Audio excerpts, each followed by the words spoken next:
Hello friends, welcome to little desire channel.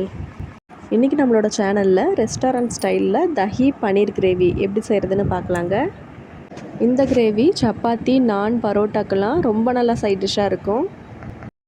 Dahi paneer gravy செய்ய ஒரு masala paste ready பண்ணிடலாம். ஒரு மிக்ஸி ஜாரில் 3 பெரிய வெங்காயத்தை கட் பண்ணி சேர்த்துருக்கேன். இது கூடவே 10லேருந்து 12 முந்திரி சேர்த்துக்கிறேன்.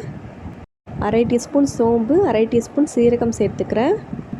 1 டீஸ்பூன் கசகசா சேர்த்து நல்லா ஃபைன் பேஸ்ட்டாக அரைச்சி எடுத்துக்கிறேன். இப்போது ஒரு கடாயில் 2 டேபிள் ஸ்பூன் எண்ணெய் சேர்த்துக்கிறேன். எண்ணெய் காஞ்சதும் 3 கிராம்பு, 2 ஏலக்காய், ஒரு சின்ன துண்டு பட்டை, 2 பிரிஞ்சி இலை சேர்த்துக்கிறேன். இதெல்லாம் நல்லா ஃப்ரை ஆனதும் நம்ம அரைச்சி வச்சுருக்க விழுதை இதில் சேர்த்துக்கலாம்.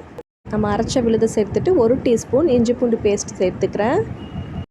இது கூட 1 டீஸ்பூன் மிளகாய்த்தூள், 1/4 டீஸ்பூன் மஞ்சள், தேவையான அளவு உப்பு சேர்த்து நல்லா வதக்கி விட்டுக்கலாம். வெங்காயத்தோட ரா ஸ்மெல் நல்லா போகணும், அதனால் கொஞ்சம் தண்ணி சேர்த்து 4லேருந்து 5 நிமிஷத்துக்கு மீடியம் ஃப்ளேம்லேயே குக் பண்ணிக்கலாம். இப்போ இது நல்லா குக் ஆனதும் 100 ml நல்லா பீட் பண்ண தயிர் இதில் சேர்த்துக்கிறேன்.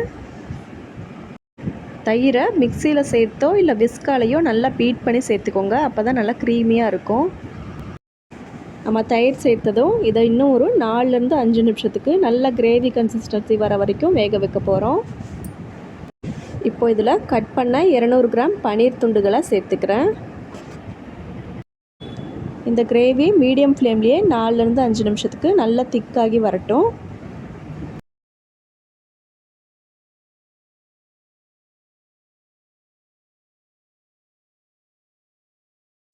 கடைசியாக டேஸ்ட்டை பேலன்ஸ் பண்ணி கொடுக்க 1/2 டீஸ்பூன் நாட்டு சர்க்கரை சேர்த்துக்கிறேன்.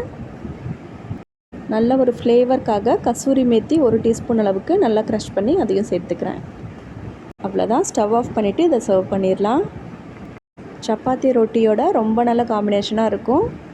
இந்த ரெசிபியை நீங்களும் ட்ரை பண்ணி பாருங்கள். வீடியோ உங்களுக்கு யூஸ்ஃபுல்லாக இருந்தால் வீடியோக்கு ஒரு லைக் கொடுங்க, சேனலையும் சப்ஸ்கிரைப் பண்ணிக்கோங்க. தேங்க்ஸ் ஃபார் வாட்சிங்.